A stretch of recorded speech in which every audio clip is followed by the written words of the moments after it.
돈을 벌어오라고! 여러분 안녕하세요. 오늘 들려드릴 이야기는 한 여자의 이야기입니다. 아니 어쩌면 여러분의 이야기일 수도 있습니다. 결혼이라는 이름으로 가족이 되었지만 정작 가족으로 대우받지 못했던 한 며느리의 이야기입니다. 그리고 그 며느리가 어떻게 존엄을 되찾았는지에 대한 진짜 이야기입니다. 지금부터 시작합니다. 제 이름은 이수연입니다. 남편 박진호와 결혼한 지 이제 막 2달이 지났을 때의 일이었습니다. 시댁은 서울 변두리에 작은 공장을 운영하고 계셨어요. 시아버지 박종섭 사장님과 시어머니 김순자 여사 그리고 남편의 형 박진수 씨 내외까지 모두 함께 살고 계셨습니다. 큰 며느리 이름은 최민정이었는데 외국계 회사 과장이라고 했습니다. 연봉이 꽤 된다는 소문이었어요. 결혼하고 첫 주말 시댁에 갔을 때였습니다. 시어머니께서 차를 따라주시며 말씀하셨어요. 며느리도 집안의 보탬이 돼야지. 웃으며 하신 말씀이었지만 그 웃음 뒤에 무언가 날카로운 게 숨어 있었습니다. 저는 고개를 끄덕이며 대답했어요. 네 어머님, 열심히 하겠습니다. 남편 진우는 중소기업에서 기계기사로 일했고 저는 작은 회사에서 격리 계약직으로 일했습니다. 월급은 많지 않았어요. 하지만 성실하게 벌고 아껴 쓰며 살았습니다. 그날 저녁 식사 자리에서 시아버지께서 소주를 드시며 말씀하셨습니다. 요즘 세상에 맞벌이 안 하면 살기 힘들지. 그래도 우리 큰며느리는 벌이가 괜찮아서 다행이야. 큰며느리 민정씨는 겸손하게 웃으며 대답했습니다. 아니에요 아버님. 저도 많이 부족해요. 그때 시어머니께서 저를 보며 말씀하셨어요. 수연이도 격리 일 하잖아. 나중에 우리 회사 장부 좀 봐줘. 그럼 우리 집안에 도움이 되는 거지. 저는 대답했습니다. 네 어머님. 필요하시면 언제든지요. 그런데 그 순간 큰며느리 민정씨가 묘한 미소를 지었습니다. 마치 저 사람은 나와 다르다는 그런 표정이었어요. 식사가 끝나고 설거지를 하는데 시어머니께서 부엌으로 들어오셨습니다. 수연아, 제가 대답했죠. 네 어머님. 시어머니는 그릇을 닦는 제 손을 멈추게 하고 제 눈을 똑바로 보셨습니다. 그리고는 이렇게 말씀하셨어요. 솔직히 말하면 말이야. 돈 못 버는 며느리는 집안에 필요가 없어. 그 말이 마치 칼처럼 제 가슴을 찔렀습니다. 하지만 저는 아무렇지 않은 척 웃으며 대답했어요. 열심히 하겠습니다 어머님. 그날 밤 집으로 돌아오는 차 안에서 남편에게 물었습니다. 여보, 어머니가 좀 그러시던데. 남편은 한숨을 쉬며 말했어요. 우리 엄마가 원래 그래. 형수가 워낙 잘 벌어서 비교하시는 것 같아. 신경 쓰지 마. 하지만 신경 쓰지 않을 수가 없었습니다. 그날부터 모든 게 달라졌으니까요. 첫 명절이 다가왔습니다. 추석이었어요. 명절 일주일 전부터 시어머니께서 전화하셨습니다. 수연아, 명절 음식 준비 너도 좀 제대로 해야 해. 큰며느리는 바쁘니까 내가 더 챙겨야지. 저는 대답했습니다. 네 어머님, 알겠습니다. 명절 전날 저녁 저는 시댁으로 향했습니다. 큰며느리 민정씨는 명절 당일 아침에 온다고 했어요. 시댁에 도착하자마자 시어머니께서 말씀하셨습니다. 어휴 왔어? 빨리 옷 갈아입고 나와. 할 일이 산더미야. 그날 밤부터 다음날 밤까지 저는 쉬지 않고 일했습니다. 전 부치고 나물 무치고 고기 굽고 설거지하고요. 명절 당일 오전 11시쯤 큰며느리 민정씨가 도착했습니다. 명품 백을 들고 환하게 웃으며 들어왔어요. 어머님, 아버님, 안녕하세요. 시어머니의 목소리가 확연히 달라졌습니다. 아이고 왔어?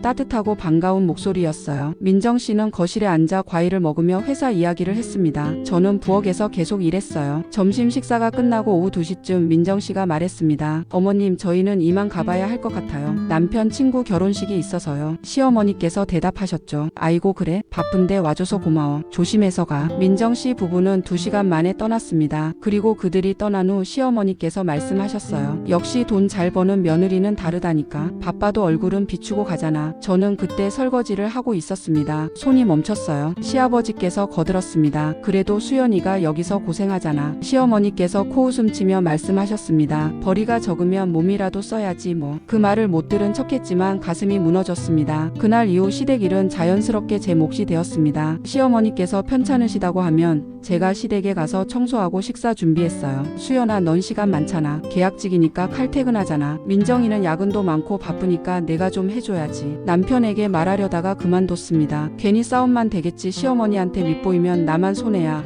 이런 생각이 들었거든요. 어느 날은 시댁 공장 장부를 보라고 하셨어요. 수연아, 내가 격리잖아. 우리 회사 장부 좀 봐줘. 세무사한테 맡기면 돈이 들잖아. 저는 주말마다 시댁 공장에 가서 무료로 장부를 정리했습니다. 감사하다는 말은 한 번도 없었어요. 오히려 이런 말씀만 하셨습니다. 이 정도는 해야 집안의 보탬이 되는 거지. 결혼 3년차 저희에게도 아이가 생겼습니다. 딸아이 박서연이었어요. 큰 며느리네도 딸이 하나 있었습니다. 박지민, 서연이보다 2살 위였어요. 아이가 돌 지나고 첫 생일을 맞았을 때 시댁에서 작은 잔치를 했습니다. 그날 시어머니께서 아이들에게 용돈을 주셨어요. 먼저 큰손녀 지민이에게 봉투를 건네셨습니다. 우리 지민이 받아라. 지민이가 받은 봉투는 두툼했어요. 나중에 확인해 보니 50만 원이었습니다. 그리고 우리 서연이에게는 얇은 봉투를 주셨어요. 서연이도 받아. 서연이 봉투에는 10만 원이 들어 있었습니다. 저는 아무 말도 하지 않았어요. 하지만 그 차이가 너무 명확했습니다. 남편이 조심스럽게 물었습니다. 어머니 왜 차이가 이렇게? 시어머니께서 웃으며 말씀하셨어요. 애들도 집안 형편 따라 크는 거야. 민정이네는 벌이가 좋으니까 지민이한테 좋은 거 많이 사주잖아. 우리도 그에 맞춰줘야지. 저는 그날 처음으로 눈물을 참지 못했습니다. 집으로 돌아오는 길 차 안에서 조용히 울었어요. 남편은 아무 말도 하지 못했습니다. 서연이가 5살 되던 해 어린이날이었습니다. 시댁에서 모였는데 큰손녀 지민이는 새 자전거를 선물 받았어요. 분홍색 예쁜 자전거였습니다. 서연이는 작은 인형 하나를 받았어요. 시어머니께서 말씀하셨습니다. 서연아 이거 갖고 놀아. 자전거는 나중에 사줄게. 하지만 나중에는 오지 않았습니다. 그날 저녁 집으로 돌아오는 길 서연이가 물었어요. 엄마, 제가 대답했죠. 응?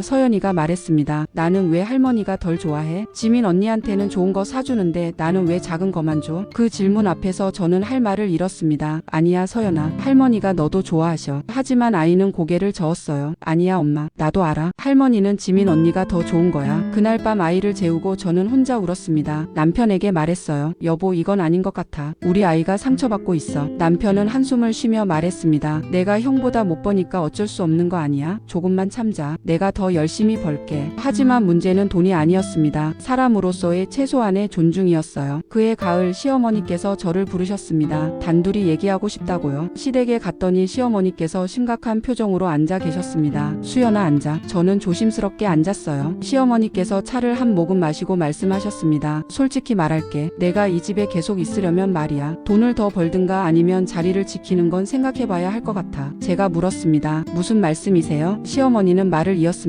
민정이는 회사에서도 인정받고 집안 살림에도 보탬이 되잖아. 그런데 너는? 시어머니는 말을 흐렸지만 그 의미는 명확했습니다. 너는 쓸모가 없다는 뜻이었죠. 저는 그날 대답하지 못했습니다. 그저 고개만 숙였어요. 집으로 돌아와 혼잣말을 했습니다. 그만두고 싶다. 이혼하고 싶다. 하지만 서연이 얼굴을 보면 다시 마음을 고쳐먹었어요. 조금만 더 버티자. 아이 때문에라도. 그해 겨울 제가 다니던 회사가 갑자기 문을 닫게 되었습니다. 사장님이 건강이 나빠져 사업을 정리하신다고 했어요. 마지막 날 사장님께서 저를 부르셨습니다. 수연씨가 그동안 우리 회사 살림을 너무 잘 챙겨줬어요. 감사합니다. 사장님은 봉투 하나를 건네셨어요. 이건 퇴직금이고요. 그리고 하나 부탁이 있어요. 우리 회사 거래처 중에 아직 미수금이 남은 곳들이 있어요. 수연씨가 정리 좀 해줄 수 있어요? 그 일 끝나면 따로 사례하겠습니다. 저는 흔쾌히 받아들였습니다. 그리고 그 일을 하면서 여러 거래처 사장님들과 인연을 맺게 되었어요. 특히 한 분은 저의 꼼꼼함을 높이 평가하셨습니다. 수연씨 혹시 프리랜서로 일할 생각 없어요? 우리 회사 장부 정리 맡기고 싶은데. 정규직은 아니지만 수당은 괜찮게 드릴게요. 저는 그 제안을 받아들였습니다. 그리고 조용히 프리랜서 격리 일을 시작했어요. 한 달에 서너 군데 회사 장부를 봐드렸습니다. 수입이 계약직 때보다 2배 이상 늘었어요. 하지만 저는 시댁에 말하지 않았습니다. 어차피 인정해 주지도 않을 텐데 라는 생각이 들었거든요. 그해 가을 시댁 공장에 문제가 생겼습니다. 주요 거래처가 갑자기 계약을 끊었고 자금 흐름이 막혔어요. 시아버지께서 은행에서 대출을 받으려 했지만 신용 문제로 거절당하셨습니다. 어느 날 저녁 남편에게 전화가 왔어요. 여보 큰일 났어. 제가 물었죠. 왜?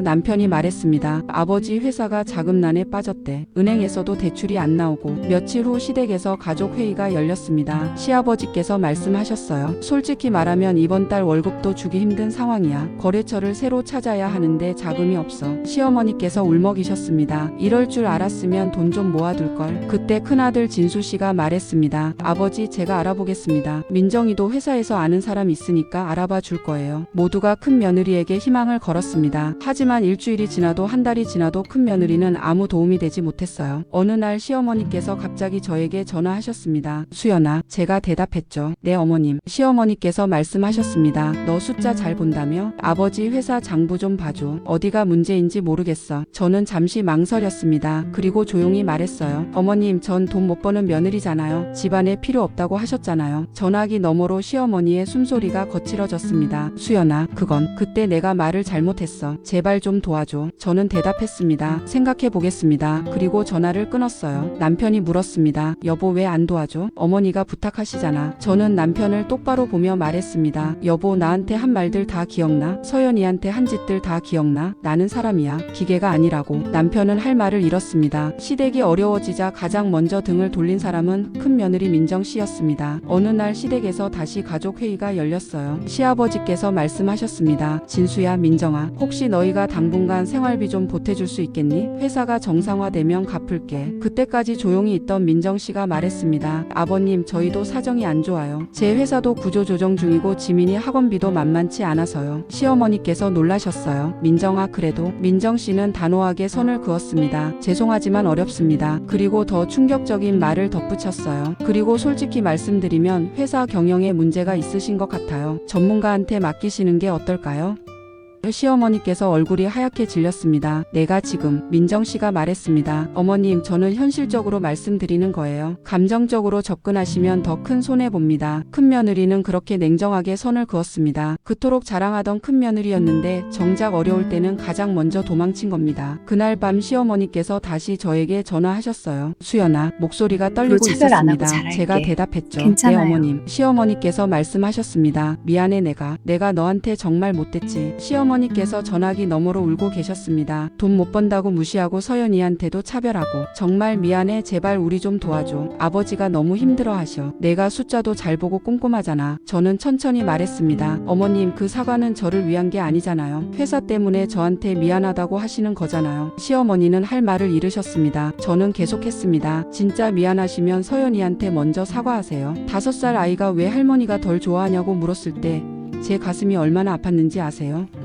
시어머니께서 말씀하셨습니다. 수연아 그건. 저는 말했습니다. 생각해 볼게요. 그리고 전화를 끊었습니다. 며칠 후 시아버지께서 직접 저희 집으로 오셨습니다. 남편도 없는 시간이었어요. 서연이가 유치원 간 사이 시아버지와 단둘이 마주 앉았습니다. 수연아 내가 왔어. 시아버지께서는 평소와 달리 허리를 굽히고 계셨어요. 시아버지께서 봉투 하나를 꺼내셨습니다. 이거 서연이 돌잔치 때 제대로 못 챙겨준 거, 그리고 그동안 내가 우리 회사 장부 봐준 거. 늦었지만 사례야. 봉투에는 200만 원이 들어 있었습니다. 시아버지께서 말씀하셨습니다. 나는 솔직히 내가 이렇게 능력 있는 줄 몰랐어. 진우한테만 들어서 계약직 격리인 줄만 알았지. 내가 프리랜서로 여러 회사 장부 본다며? 저는 놀랐습니다. 어떻게 아셨어요? 시아버지께서 대답하셨습니다. 내 옛날 사장님한테 우연히 들었어. 내가 얼마나 일을 잘하는지 자랑하시더라고. 시아버지께서 고개를 숙이셨습니다. 수연아, 우리 회사 좀 봐줘. 돈은 제대로 줄게. 그리고 시아버지의 눈에 눈물이 맺혔습니다. 서연이한테 정말 미안하다고 전해줘. 내가 손녀를 차별한 거 정말 잘못했어. 그 순간 저는 깨달았습니다. 진심은 상황이 어려울 때 드러난다는 것을요. 저는 시아버지께 말씀드렸습니다. 아버님 도와드리겠습니다. 하지만 조건이 있습니다. 시아버지께서 물으셨어요. 말해봐. 제가 말했습니다. 첫째, 이건 며느리로서가 아니라 전문가로서 하는 일입니다. 정당한 대가를 받겠습니다. 시아버지께서 고개를 끄덕이셨어요. 그래 당연하지. 저는 계속했습니다. 둘째, 서연이에 대한 차별은 지금 이 순간부터 끝입니다. 지민이와 똑같이 대해주세요. 시아버지께서 대답하셨습니다. 알겠어. 제가 잠시 말을 멈췄습니다. 셋째, 어머님께서 서연이한테 직접 사과하셔야 합니다. 시아버지께서 망설이셨어요. 그것까지는. 저는 단호하게 말했습니다. 그게 안 되시면 도와드릴 수 없습니다. 시아버지께서 긴 한숨을 내쉬셨어요. 알았어. 내가 어머니한테 말할게. 저는 시댁 회사 장부를 처음부터 다시 살펴봤습니다. 문제는 명확했어요. 불필요한 지출이 너무 많았고 거래처 관리가 엉망이었습니다. 저는 체계적으로 하나하나 정리해 나갔어요. 그리고 제가 알고 있는 거래처 몇 군데를 소개했습니다. 3개월 후 회사는 조금씩 안정을 찾았습니다. 시아버지께서 말씀하셨어요. 수연아, 내가 아니었으면 우리 회사 문 닫았을 거야. 고맙다. 저는 웃으며 대답했습니다. 당연한 대가를 받았으니까요. 어느 주말 시어머니께서 저희 집으로 오셨습니다. 서연이를 만나러요. 서연아. 서연이가 대답했죠. 네 할머니. 서연이는 조금 긴장한 표정이었어요. 할머니가. 서연이한테 정말 미안해. 할머니가 서연이한테 못되게 굴었지? 지민이만 예뻐하고 서연이는 소홀하게 대했어. 할머니가 잘못했어. 서연이 용서해 줄 수 있겠니? 서연이는 눈을 깜빡이며 할머니를 봤어요. 그리고는 고개를 끄덕였습니다. 네 할머니. 시어머니께서 서연이를 안았습니다. 그리고 저를 보며 말씀하셨어요. 수연아, 너한테도 정말 미안해. 돈으로 사람을 평가한 내가 정말 부끄러워. 저는 조용히 대답했습니다. 이제라도 알아주셔서 감사합니다. 회사는 완전히 정상화되었고 저는 정식 고문으로 월급을 받게 되었습니다. 큰며느리는 여전히 가끔 얼굴만 비쳤지만 더 이상 누구도 그녀를 자랑하지 않았어요. 시댁과의 관계도 많이 달라졌습니다. 이제 시어머니께서는 서연이와 지민이를 똑같이 대해주세요. 아니, 어쩌면 서연이를 더 챙겨주시는지도 모릅니다. 어느 날 시어머니께서 말씀하셨어요. 수연아, 내가 그동안 정말 바보였어. 돈 많이 버는 며느리가 좋은 며느리인 줄 알았는데 진짜 좋은 며느리는 힘들 때 함께하는 며느리더라. 저는 웃으며 대답했습니다. 가족이 그런 거 아니겠어요? 여러분, 제 이야기를 들어주셔서 감사합니다. 저는 이 경험을 통해 많은 것을 배웠습니다. 첫째, 참는 사람이 약한 게 아닙니다. 저는 오랫동안 참았지만 그것은 비겁함이 아니었어요. 때를 기다린 거였습니다. 둘째, 사람의 가치는 돈으로 매겨지지 않습니다. 큰며느리는 돈을 많이 벌었지만 정작 중요한 순간에는 도망쳤어요. 하지만 저는 월급은 적었지만 끝까지 자리를 지켰습니다. 셋째, 진짜 가족은 누가 더 잘났는지가 아니라 누가 끝까지 사람으로 대하느냐입니다. 돈이 많고 적음이 중요한 게 아니라 존중하고 배려하는 마음이 진짜 가족을 만듭니다. 저는 여전히 부자가 아닙니다. 하지만 아이 앞에서 고개 숙이지 않아도 되는 당당한 엄마가 되었습니다. 그리고 선택했습니다. 나를 무시한 자리에 다시 들어가지 않기로, 나를 존중해주는 사람들과만 함께하기로요. 여러분께 묻고 싶습니다. 만약 여러분이 제 상황이었다면 어떻게 하셨을까요? 시댁을 다시 도와주셨겠습니까? 아니면 조용히 등을 돌리셨겠습니까? 정답은 없습니다. 각자의 상황과 마음에 따라 선택은 달라질 테니까요. 다만 한 가지만은 기억해 주셨으면 합니다. 당신은 존중받을 자격이 있습니다. 당신의 가치는 통장 잔고로 결정되지 않습니다. 당신이 얼마나 성실하게 사는지, 얼마나 진심으로 사람을 대하는지, 그것이 당신의 진짜 가치입니다. 오늘 이야기가 누군가에게 작은 위로가 되었으면 좋겠습니다. 힘든 상황에서도 존엄을 잃지 않고 계신 모든 분들께 응원을 보냅니다. 여기까지 이수연의 이야기였습니다. 들어주셔서 감사합니다.